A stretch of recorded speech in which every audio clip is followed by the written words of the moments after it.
코로나19로 인한 혼란이 계속되고 있습니다. 엎친 데 덮친 격으로 지구촌 전체로 보게 되어지면은 이념과 힘의 논리 또한 경제 논리로 인하여서 충돌이 계속되고 있습니다. 우리나라 또한 이념과 진영 논리로 인하여서 바람 잘 날이 없지 않습니까? 주변에 보게 되어지면은 코로나도 그렇고 부동산도 그렇고 여러 가지 동성애 문제도 그렇고 정치도 그렇고 어느 것 하나 우리의 마음을 시원하게 해주는 것이 그렇게 눈에 잘 보이지를 않습니다. 마음을 잡지 못한 사람들은 곳곳에서 서로 끼리끼리 모여서 시도 때도 없이 울컥하면서 쏟아져 나오는 불편함 그리고 분노로 인하여서 어찌할 줄을 모릅니다. 계속해서 가진 자들, 기득권자들에 대한 무조건적인 그런 이제 분노 또한 계속해서 지속이 되고 있는 것 같지 않습니까? 나누어지고 찢겨진 이 마음이 우리 민족이 서로가 한 마음이 되어져야 되는데 한 마음으로 이 민족이 세상 속에서 잘 존속될 뿐만 아니라 더불어서 미래로 나아가야 되고 또한 통일 한국으로 우리가 만들어가기 위하여서는 우리가 온전히 하나가 되어야 되지 않겠습니까? 근데 이게 통합이 되어지고 한 마음이 되어져야 되는데 그런데 계속해서 골이 깊어지고 더 넓어지는 것 같아서 우리 믿는 자들, 우리 교회가 이 일을 위해서 더욱더 우리는 기도해야 될 것입니다. 우리나라뿐만 아니라 계속해서 전 세계적으로 답답하다, 어찌해야 될지를 모르겠다라는 목소리가 점점 커지고 있습니다. 이 모두가 왜 그럴까요? 공의롭지 못한 것 때문에 우리 주변에서 일어나는 일들이지 않습니까? 몸살이지 않습니까? 정의로우면 좋겠는데 약자든 그리고 가진 자든 없는 자든 다 하나가 되어져서 그 안에서 서로가 공정하고 공의로움이 충만하게 되어지면은 정의가 이 땅 가운데서 잘 이루어지게 되어지면은 사람들 마음이 좀 덜 억울하고 덜 분노하고 덜 불편할 텐데 우리나라뿐만 아니라 지구촌 전체가 이 공의로움에서 계속해서 멀어지는 것 같아서 가슴이 아플 뿐입니다. 아무리 정책과 방향이 옳다고 할지라도 그 과정이 공의롭지 못하게 되어지면은 사람들로부터 지지를 받을 수가 없습니다. 그러면은 계속해서 분란만 일어나게 되지 않겠습니까? 이럴 때에 이렇게 얽히고 설킨 문제들을 정말 속 시원하게 풀어줄 그런 지도자 어디에 있을까요? 어디 가면은 그런 지도자를 찾을 수가 있을까요? 이 무더위에 답답한 속마음을 정말 시원하게 뚫어줄 수 있는 그런 지도자 어디에서 우리가 찾을 수가 있을까요? 위기의 순간이 되어지면은 사람들은 계속해서 영웅을 찾습니다. 이 모든 위기를 단칼에 시원하게 풀어줄 빅브라더 영웅을 찾게 되어집니다. 트로트 가수 임영웅 씨 말고 말입니다. 요즘은 사람들이 마음의 위로를 얻지를 못하니까 이렇게 사람들, 연예인들을 통하여서 위로를 받는다고 이야기를 합니다. 사람들의 감성을 건드리기 때문에 그렇지 않겠습니까? 하지만 그들은 우리의 선한 목자, 영원한 목자가 될 수가 없지 않습니까? 오늘 복음, 우리가 요한복음 10장을 보시게 되어지면은 선한 목자에 대한 비유가 나와 있습니다. 선한 목자는 선한 지도자이지 않습니까? 우리가 희망하는 선한 목자는 어떤 분이어야 되겠습니까? 우리가 희망하는 선한 목자, 우리가 바라보는, 우리가 찾는 바로 그런 지도자, 선한 목자는 어떤 분이어야 할까요? 시편 23편을 보시게 되어지면은 다윗은 이런 분이 선한 목자입니다라고 우리에게 알려주고 있습니다. 시편 23편 1절에서 5절까지의 말씀을 우리가 같이 읽도록 하겠습니다. 여호와는 나의 목자시니 내게 부족함이 없으리로다. 그가 나를 푸른 풀밭에 누이시며 쉴만한 물가로 인도하시는도다. 내 영혼을 소생시키시고 자기 이름을 위하여 의의 길로 인도하시는도다. 내가 사망의 음침한 골짜기로 다닐지라도 해를 두려워하지 않을 것은 주께서 나와 함께 하심이라. 주의 지팡이와 막대기가 나를 안위하시나이다.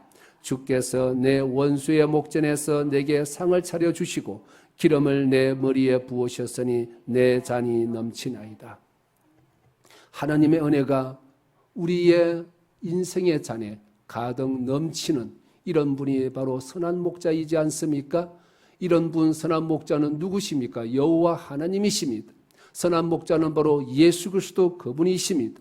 이런 목자를 우리가 세상에서 볼 수가 있을까요? 아니 100분의 1만이라도 좋으니 이런 목자 어디에 있을까요? 어디에서 찾을 수 있을까요? 사람들이 그렇게 애타게 찾고 있는데 말입니다. 코로나19로 인하여서 지도자들과 그리고 각 나라들의 국민들의 역량이 분명하게 차이가 나고 그대로 드러나고 있습니다. 이런 위기를 틈타서 이런 목자인 척하는 사람들이 지구촌에서는 넘쳐나고 있지 않습니까?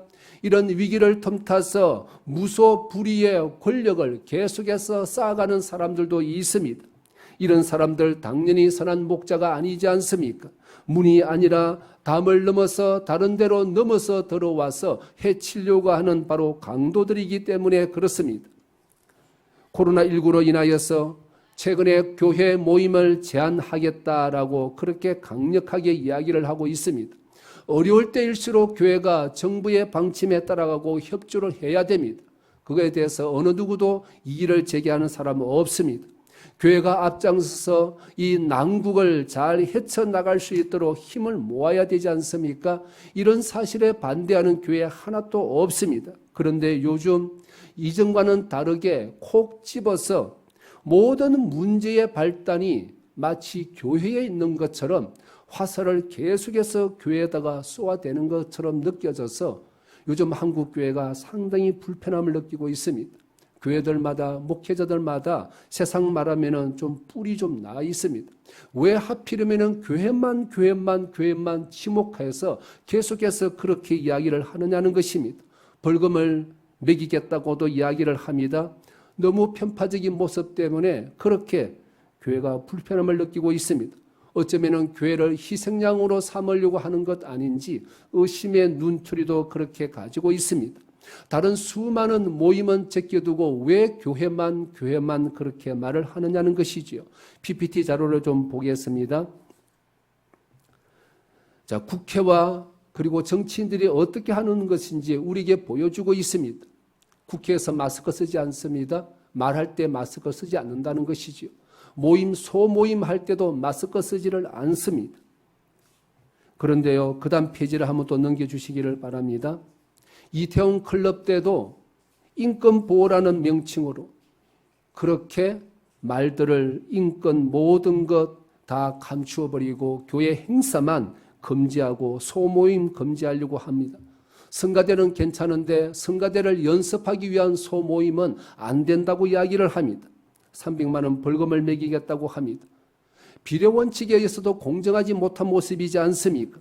정부 기관 내에 구내식당을 비롯한 음식점들, 예식장들, 동창회, 세미나, 스터디, 방문 판매 모두가 다 금지시키지를 않으면서 커피숍에서도 대화도 금지시키지를 않습니다. 근데 유독 교회만 콕 찔러서 소모임 하지 마십시오. 식사하지 마십시오. 그래서 한 목사님이 정부에다가 질문을 했다고 그럽니다.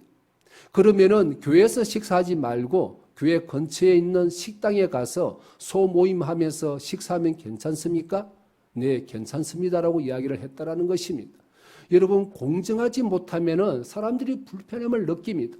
이건 뭔가 있는 거 아니야? 라고 그렇게 느끼게 된다라는 것이지요. 왜 교회만 그렇게 하느냐는 것입니다. 그 다음 보겠습니다. 혹시나 교회가 방침을 따르지 않는 이기적인 집단이라는 프레임을 세우려고 하는 것 아닌가? 혹시나 교회를 희생양으로 삼아서 이런 분위기 뭔가 바꾸어보려고 하는 것 아닌가? 그렇게 이전과는 달리 이번에 조치는 뭔가 불편하다라는 것이지요. 공정하게 해줬으면 좋겠다라는 것입니다. 그동안 한국교회가 정말 적극적으로 다 정부에 협조를 해왔는데 한두 개 교회 때문에 싸잡아서 그렇게 말하는 거 뭔가 이상하다라는 것이지요. 왜 이런 현상이 생기는 것일까요? 설마 그럴 일은 없겠지만 정부의 의도가 자꾸만 마음이 걱정이 되는 거, 저 원래 이런 이야기 잘 안 합니다. 근데 한국교회 목사들이 너무 걱정스럽다 이야기를 참 많이 합니다. 그러면서 저 자신을 돌아보게 되어집니다. 교회가 이런 이야기를 듣는 이유가 어디에 있을까? 그동안 이 모든 일들 가운데에 한국교회가 우리 성도들이 세상 속에서 빛과 소금 역할을 정말 못했기 때문에 그런 것은 아닌가. 그래서 지금 이렇게 괜한 오해를 받는 것 아닌가라고 스스로 돌아볼 수밖에 없었습니다. 위기가 되어지면 어려울수록 누가 목자인지 누가 강도인지 구분이 잘 안 됩니다. 혼란을 틈타서 이 혼란을 막겠다라는 핑계로 교모하게 교회를 무너뜨리려고 하는 악한 사단의 세력들이 있기 때문에 그렇습니다. 문이 아니라 다른 데로 들어오는 강도들, 바로 그들이 있을 수가 있기 때문에 그렇습니다. 의도는 아니겠지만 그 속에 교묘하게 숨은 악한 세력들이 있을 수 있다는 것이지요. 여러분, 진정한 목자는 어떤 모습일까요? 오늘 본문을 보시게 되어지면 이 사실에 대해서 분명하게 알려주십니다. 우리 인생들에게 있어서 어떤 분이 목자이며 어떤 사람이 강도인지 주님께서는 분명하게 우리에 알려주십니다. 1절과 2절의 말씀을 같이 보겠습니다. 내가 진실로 진실로 너희에게 이르노니 문을 통하여 양의 우리에 들어가지 아니하고 다른 데로 넘어가는 자는 절도며 강도요 문으로 들어가는 이는 양의 목자라. 이런 목자는 양을 부르기 위하여서 문으로 들어갑니다. 너무 당연한 이야기이지 않습니까?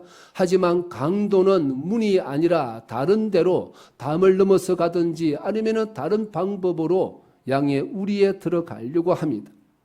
그렇다면 예수님께서 이 비유를 언제 말씀해 주신 것일까요? 왜 예수님께서는 선한 목자의 비유에 말씀을 해 주신 것일까요? 언제쯤 어떤 일들이 어떤 사건이 있고 난 다음에 선한 목자의 비유에 말씀을 해 주신 것일까요? 날 때부터 소경되었던 사람이 고침을 받고 난 그 다음에 선한 목자의 말씀에 이 비유를 해 주셨습니다. 이 소경은 어떻게 되졌습니까? 날 때부터 소경이었지만 예수님을 만남으로 인하여서 안식일이었지만 실로암에 가서 씻음으로 인하여서 눈을 뜨게 되어졌습니다. 눈을 뜬 이 소경, 안식일에 눈을 뜨게 되어졌다는 이 일 때문에 날 때부터 소경된 이 고침받은 소경은 종교 재판을 받게 되어졌습니다. 실제로는 예수님 때문에 재판이 벌어지게 된 것입니다. 하지만 예수님은 그 자리에 안 계셨습니다. 대신에 고침받은 소경을 통하여서 예수님은 안식일을 어긴 죄인이다라고 그렇게 성토를 하고 있었습니다. 하지만 고침받은 소경은 끝까지 예수님은 죄인이라는 말을 인정하지를 않았습니다. 왜요? 자신이 아무리 생각하더라도 예수님은 선지자이요. 그리고 고침받은 소경을 역사 이래로 한 번도 어느 누구도 고쳤다는 그런 기록 없기 때문에 그렇습니다. 이런 분은 하나님이 보내신 분이 아니고서는 불가능하다는 건 너무나도 경험하여 알고 있기 때문에 그렇습니다. 고침받은 소경은 결국에는 예수님을 인정한다는 것, 예수님을 믿는다는 이 사실 때문에 추방을 당하고 말았습니다. 추방당한 이 사람을 예수님께서 찾아오셨습니다. 고침받은 소경은 예수님을 만남으로 인하여서 직접 만나서 복음을 듣고 그리고 예수님을 믿고 구원받고 영생을 누리게 되어졌습니다. 새로운 피조물이 되어졌습니다. 예수님의 제자가 되어졌습니다. 이어서 예수님은 진정한 소경은, 진정한 명의는 누구인지 분명하게 알려주셨습니다. 누가 소경이라는 것입니까? 눈을 뜨고 있지만 진리의 말씀 예수 그리스도를 온전히 믿지 못하고 알지 못하는 바리새인들, 바로 그들이 진정한 소경이라는 것입니다. 이 일이 있은 후에 예수님께서는 선한 목자에 대한 말씀 비유를 해 주셨습니다. 그러므로 양의 우리의 문이 아니라 다른 데로 통해서 들어오는 이 강도는, 절도는 바로 바리새인들 그들이라는 것이지요. 이들은 자신들은 문으로 들어간다고 생각을 했을 것입니다. 왜냐하면 백성들로 하여금 율법을 잘 지키도록 그렇게 인도하고 가르쳤던 사람들이기 때문에 그렇습니다. 하지만 예수님은 바리새인들을 향하여서 당신들이 소경이요 다른 데로 들어가는 강도라라고 분명하게 말씀을 하셨습니다. 그렇다면 문이 아니라 이 다른 데는 무엇을 의미하는 것일까요? 문이 아니라 다른 데로 들어가면 도둑이지 않습니까? 강도이지 않습니까? 도둑은 집에 들어가서 어떻게 합니까? 훔칩니다. 그러면 자칫 잘못하면 사람을 해칠 수도 있습니다. 사람을 죽일 수도 있습니다. 멸망시킬 수도 있는 자들이 바로 강도들이지 않습니까? 10절 전반부의 말씀을 같이 보도록 하겠습니다. 도둑이 오는 것은 도둑질하고 죽이고 멸망시키려는 것뿐이요. 여러분, 바리새인들이 정말 그랬을까요? 바리새인들이 우리 안에 들어와서 진정코 양들을 죽이는 행동을 했을까요? 네, 그렇게 했습니다. 고침받은 소경을 어떻게 했습니까? 고침받은 소경은 우리 안에 들어가 있는 양입니다.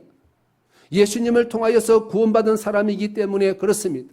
우리 안에 있는 양들은 예수님을 믿고 구원받은 사람들이 있는 곳이기 때문에 그렇습니다. 우리 안에 양들은 예수님께서 택한 사람들입니다.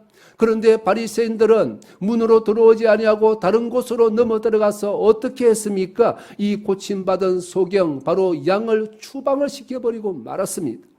예수님 당시의 추방은 사형 선고나 마찬가지였습니다. 공동체에서 쫓김을 받고 더 이상 공동체 사람들과 함께 더불어서 살 수가 없기 때문에 그렇습니다.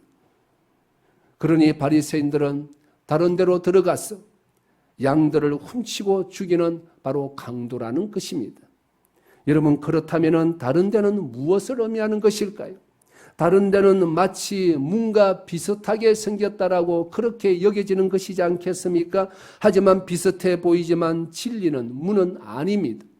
바리새인들의 주장이 그렇다라는 것입니다. 예수님은 바리새인들의 어떤 면을 보고 다른 데라고 말씀을 하신 것일까요? 이 사실은 정말 매우 중요합니다. 예수님께서 바리새인들과 계속해서 대화를 통하여서 복음을 전하셨습니다. 그리고 바리새인들의 그 잘못된 모습을 바라보고 예수님께서는 계속해서 그들을 고쳐주시기를 원하셨습니다. 그렇다면 바리새인들의 어떤 면을 보고 예수님은 다른 데로 들어가는 강도, 그 다른 데라고 말씀을 하신 것일까요? 바리새인들의 위선 때문에 그렇습니다. 지금으로 말하면 내로남불이라고 할 수가 있겠지요. 예수님께서 사역하시는 복음서를 내용을 보게 되어지면은 약 30-40%가 바리새인들과의 대화의 내용이 계속되게 기록되어 있습니다.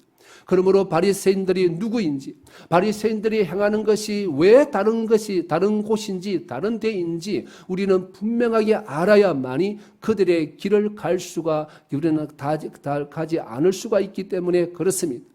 바리새인들은 어느 누구보다도 율법을 잘 지키라고 강조하였고 또한 가르쳤던 사람들이지 않습니까? 그들이 잘 지키라고 만든 규제가, 제도가 바로 장로들의 유전이었습니다. 장로들의 유전은 모세의 율법을 잘 지키기 위해서 만든 가이드라인과 같다라고 할 수가 있습니다.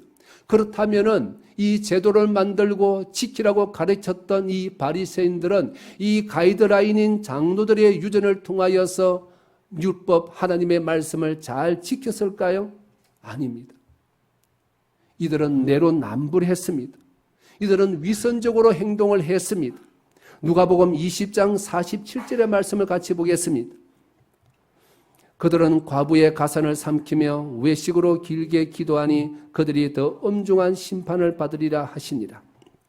여기서 그들은 바리새인들을 의미합니다.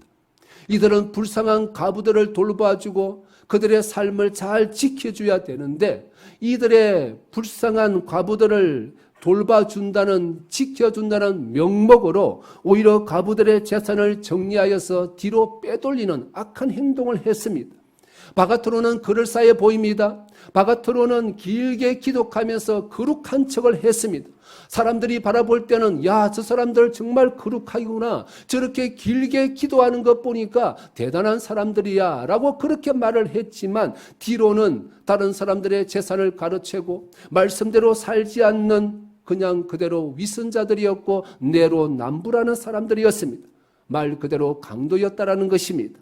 사람들이 보는 앞에서는 거룩한 척 길게 기도했던 사람들이 바로 바리새인들이었습니다. 또 다른 말씀을 보겠습니다. 마태복음 23장 23절 24절 말씀입니다. 화 있을진저 외식하는 서기관들과 바리새인들이여 너희가 박하와 해양과 건채와 11조는 드리되 율법에 더 중한 바 정의와 긍휼과 믿음은 버렸도다. 그러나 이것도 행하고 저것도 버리지 말아야 할지니라. 이제 23절 말씀 먼저 보겠습니다. 여기서 박하와 회황과 건채는 작은 것입니다. 자신의 전 수입이 아니라는 것이죠. 작은 것에 11조는 드리면서 정작 자신의 본래의 전부의 11조는 드리지 않았다라는 것입니다. 더불어서 이들은 정의와 긍휼과 믿음도 저버리는 행동을 하고 말았습니다. 위선적이었다는 것이죠. 24절의 말씀을 보겠습니다. 맹인된 인도자여 하루살이는 걸러내고 낙타는 삼기도다. 작은 것은 내어놓고 큰 것은 자신들이 가졌다라는 것입니다. 작은 것만 11조를 들었다라는 것입니다. 이들은 정작 더 중요하였던 정의와 긍휼, 믿음은 지키지 않았습니다. 약자들은 억압하고 큰 자들, 가진 자들에게는 굽신거렸다라는 것입니다. 이것이 위선이요 내부로 남부리지 않겠습니까? 남들은 잘 지키라고 이야기를 하면서 자신들은 지키지를 않았습니다.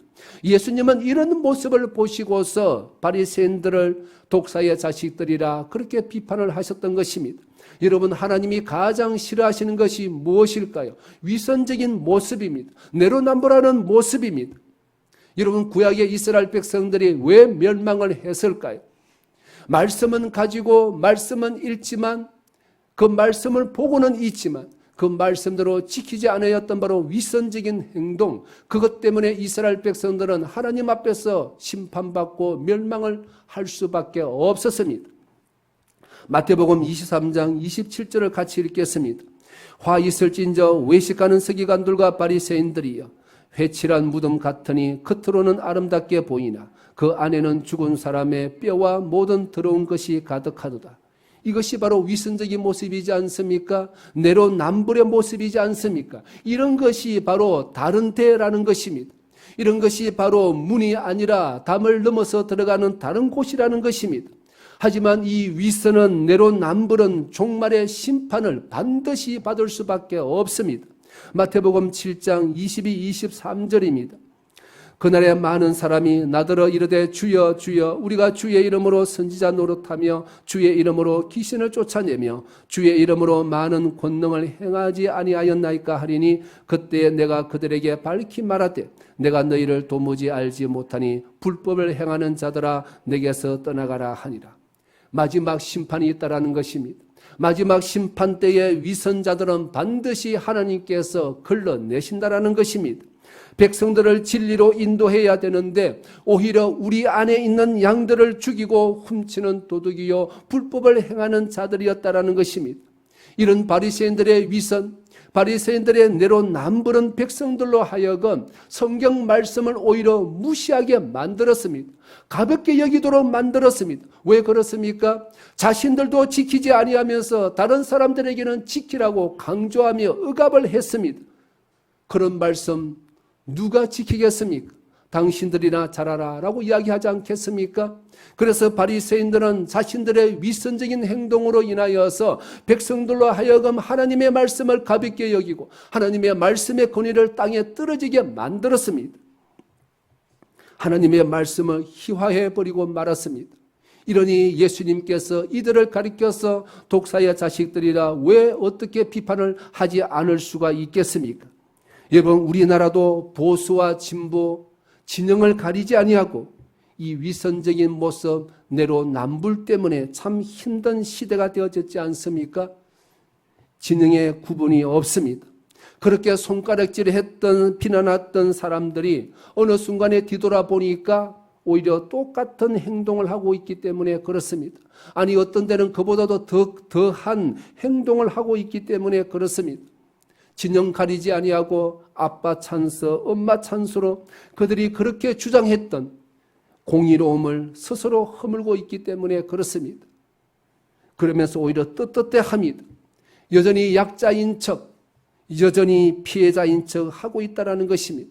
한 걸음 더 나아가서 공의로움의 기준을 이제는 완전히 바꾸어 버리려 새롭게 만들려고 하고 있다는 것입니다.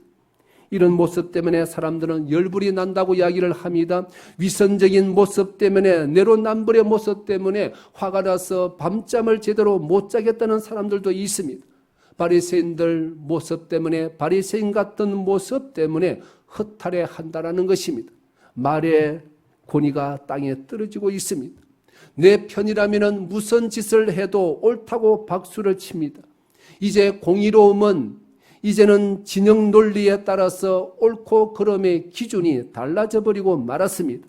그러다 보니까 사람들은 그 사람이 개인이든지 아니면 공동체든지 정부이든지 어떤 말을 해도 이 사람 이때는 코웃음을 치고 맙니다. 당신이나 잘하십시오라고 그렇게 말을 한다라는 것입니다. 이런 위선적인 모습, 내로남불 때문에 나라의 기강이 지금 너무나도 허물어지고 있지 않습니까? 진영 모두가 떠나서 똑같다라는 것입니다. 여러분, 교회는 그러면 어떨까요?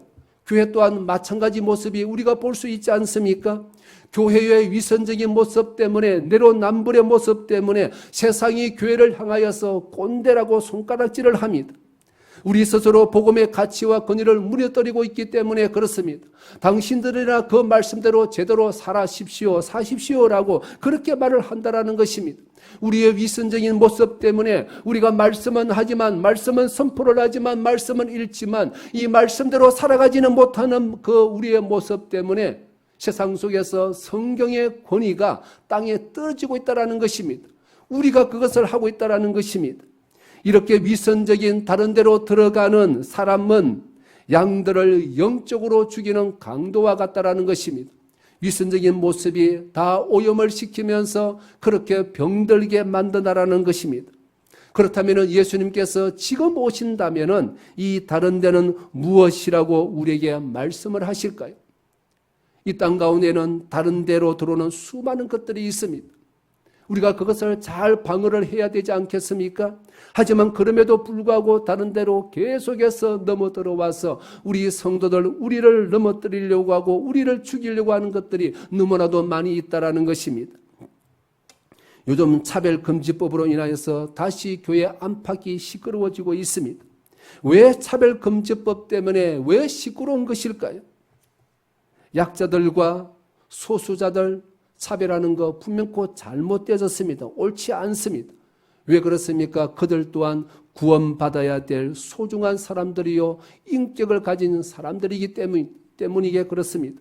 우리 교회가 그들을 적극적으로 사랑하고 그들로 하여금 주 안에서 구원받은 백성들이 될 수 있도록 진정 우리가 그들을 섬겨야 되지 않겠습니까?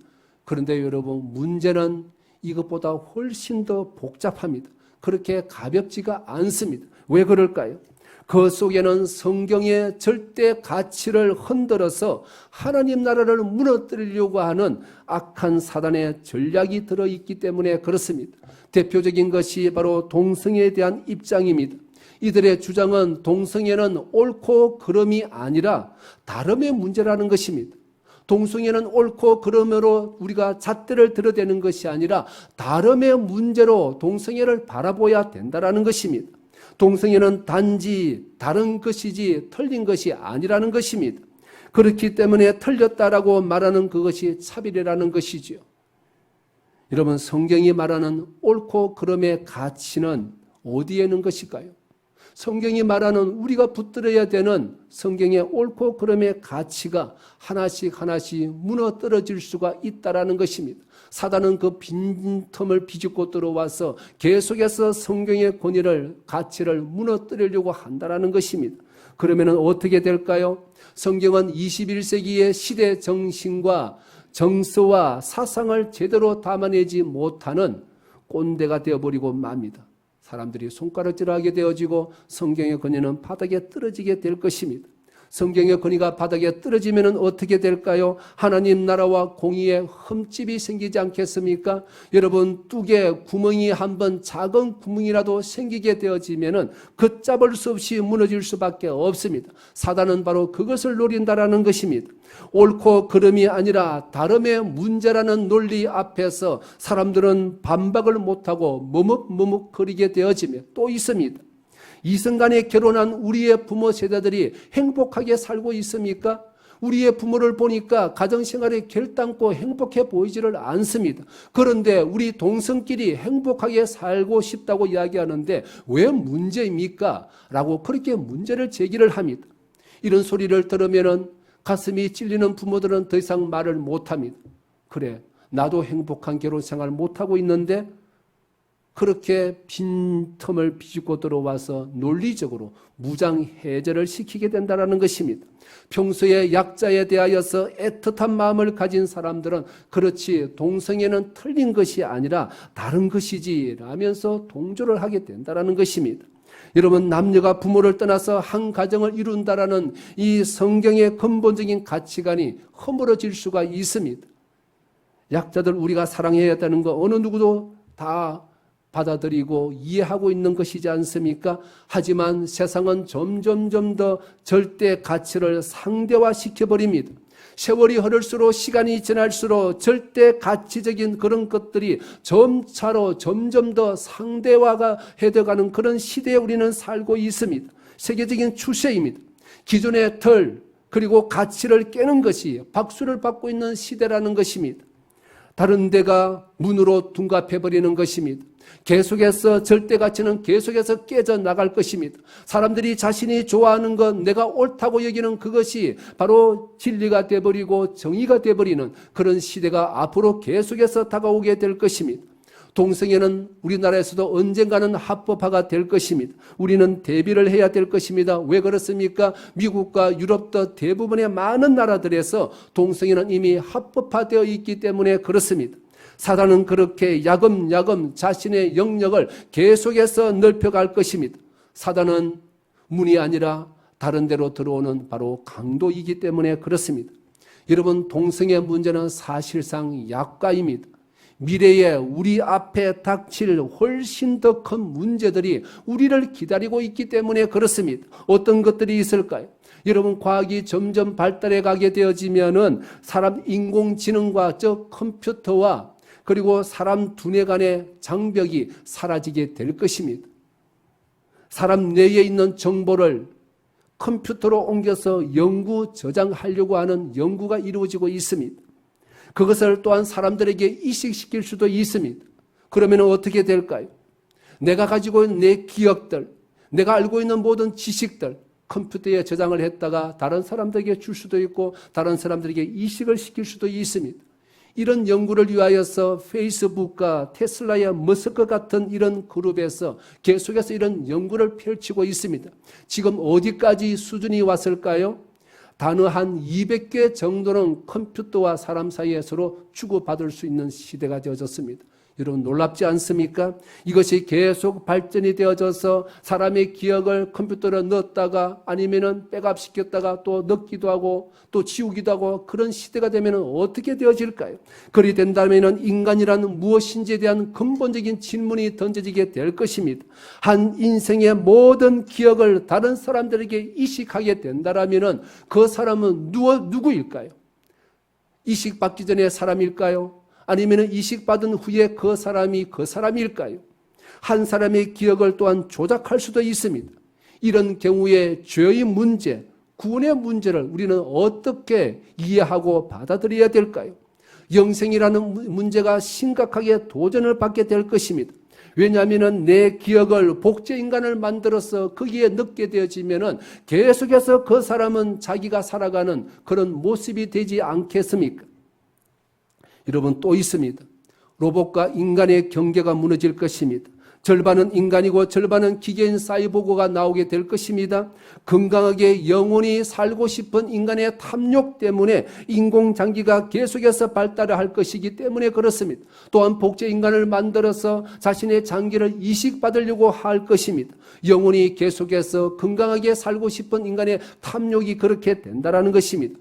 그렇다면 모든 사람들에게 미래에 이런 과학이 발달되어지면 혜택을 다 받을 수 있는 것일까요? 아닙니다.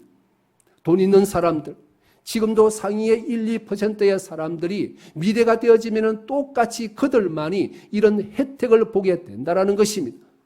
시간이 지날수록 과학이 발전할수록 여러분, 양극화는 해소가 되는 것이 아니라 양극화는 더 심하게 될 것입니다. 왜 이런 일이 펼쳐지는 것일까요? 그때쯤 되면 성경은 그 가치와 권위를 여전히 유지할 수가 있을까요? 앞으로 우리의 미래는 양들을 죽이려고 문이 아니라 다른 데로 들어오는 수많은 것들을 홍수처럼 들어와 우리에게 도전을 하게 될 것입니다. 이 다른 데는 성경을 복음을 더 세우게 될까요? 아니면 성경을 더 무너뜨리게 될까요? 안타까운 것은 세상은 그렇게 흘러갈 수밖에 없다라는 것입니다. 점점 더 절대적인 가치가 상대화되어 버리고 점점 더 양극화는 더 크게 벌어지게 될 것이고 사람들 마음속에 더 분노는 더 쌓이게 될 것입니다. 세상은 그렇게 흘러가게 된다는 것입니다. 왜 그럴까요? 예수님께서 다시 오셔야 하시기 때문에 그렇습니다. 세상은 반드시 종말이 있습니다. 세상은 반드시 심판이 있습니다. 어느 누구든지 바로 심판대 앞에 서는 그날이 반드시 오게 된다는 것입니다. 그러므로 인생은, 지구촌은, 이 모든 세상은 마지막 종말을 향하여서 계속해서 지금 질주하는 기관차와 같다라는 것입니다. 이런 시기에 우리는 누구의 무슨 음성을 우리는 들어야 되겠습니까? 예수님의 음성이지 않습니까? 예수님의 말씀이지 않습니까? 우리는 말씀을 통하여서 이 모든 문제를 우리는 이해하고 해결할 수 있어야 됩니다. 왜냐하면 양은 주인의 음성을 들어야만이 비로소 살 수가 있기 때문에 그렇습니다. 오늘 본문 3절, 5절의 말씀을 같이 보도록 하겠습니다. 문지기는 그를 위하여 문을 열고 양은 그의 음성을 듣나니 그가 자기 양의 이름을 각각 불러 인도하여 내느니라. 자기 양을 다 내어놓은 후에 앞서가면 양들이 그의 음성을 아는 고로 따라오되 타인의 음성은 알지 못하는 고로 타인을 따르지 아니하고 도리어 도망하느니라. 여러분, 우리의 양은 구원받은 성도들을 의미합니다. 그렇다면 문과 문지기 그리고 목자는 누구를 말하는 것일까요? 모두 예수님을 의미를 합니다. 예수님은 구원의 문이십니다. 예수님은 악한 자들이 틈타지 못하도록 문으로 들어오지 못하도록 지키시는 문지기이십니다. 예수님은 우리를 푸른 초당 실만한 물가로 인도하시는 바로 목자이십니다. 양들은 시력이 무척 약하다고 이야기를 합니다. 방향 감각도 제대로 약하다고 이야기를 합니다. 그래서 자신의 능력으로서는 실만한 물과 푸른 초장을 찾지를 못하게 된다는 것입니다. 또한 고집은 얼마나 센지 그냥 내버려 두면 큰일 나게 된다는 것이지요. 고집스럽게 자신이 가고 싶은 길을 가다가 길을 잃어버리게 된다는 것입니다. 이런 우리의 모습처럼 느껴지지 않습니까? 우리 또한 고집스럽게 내 것 그대로 고집하면서 끝까지 가려고 합니다. 예수님께서 아니야 라고 고치라 라고 말씀함에도 불구하고 우리는 끝까지 내 것 고집하면서 내 인생을 살려고 합니다. 예수님을 믿는다 하면서 우리가 예배를 드리고 있는 바로 성도라고 이야기를 하지만 그럼에도 불구하고 자신의 고집대로 계속해서 가려고 하는 양과 같은 사람들이 우리 주변에 바로 있지 않습니까? 이런 양들에게 꼭 필요한 것이 하나 있습니다. 그것은 바로 목자의 음성입니다. 양들은 시력도 방향 감각도 약하지만 강한 것, 뛰어난 것이 바로 한 가지가 있습니다. 그것은 잘 알아듣는 귀입니다. 양들은 목자의 음성을 기가 막히게 알아듣는다고 이야기를 합니다. 그래서 목자가 부르면은 그 목자의 음성을 알아듣고 따라간다고 이야기를 합니다. 다른 목자가 그 양의 이름을 부르면은 그 양은 다른 목자는 따라가지 않는다고 이야기를 합니다. 여러분, 예수님과 양들을 묶고 있는 것이 바로 음성이지 않습니까? 이 음성이 없으면 목자들과 양들 사이에서는 아무런 일이 일어나지가 않습니다. 이 음성은 예수님의 말씀이지 않습니까? 예수님은 양들 한 마리 한 마리의 이름을 부르십니다. 이름을 부르신다는 것은 우리의 모든 형편을 너무나 잘 아신다는 것입니다. 나 너 잘 알아. 너의 어려움도 잘 알아. 너의 고통도 잘 알아. 너의 질병 아픔도 다 잘 알아. 주께서 우리의 이름을 부르신다는 것, 우리의 모든 형편을 너무나 잘 아시기 때문에 다가오셔서 우리의 이름을 부르시고 우리를 우리의 오른손 붙들어서 푸른 초장 실만한 물가로 우리를 인도하시는 분이 바로 예수 그리스도, 바로 그분이시지 않습니까? 우리는 잘 들어야만이 믿음의 역사가 일어난다는 사실입니다. 그렇다면 우리는 선한 목자이신 주님의 음성을 잘 듣고 있는지요? 잘 듣기 위해서는 우리가 영적으로 눈과 귀가 열려져 있어야 됩니다. 성경을 아무리 읽어도 하나님의 음성에 귀를 기울이지 아니하면 그 말씀을 우리는 이해할 수가 없습니다. 하나님 도와주십시오. 주의 말씀을 읽을 때에 이 말씀이 잘 이해가 되어질 수 있도록 성령 하나님 밝히 내 눈을 열어주십시오. 내 귀를 열어주십시오. 우리는 기도할 수 있어야 됩니다.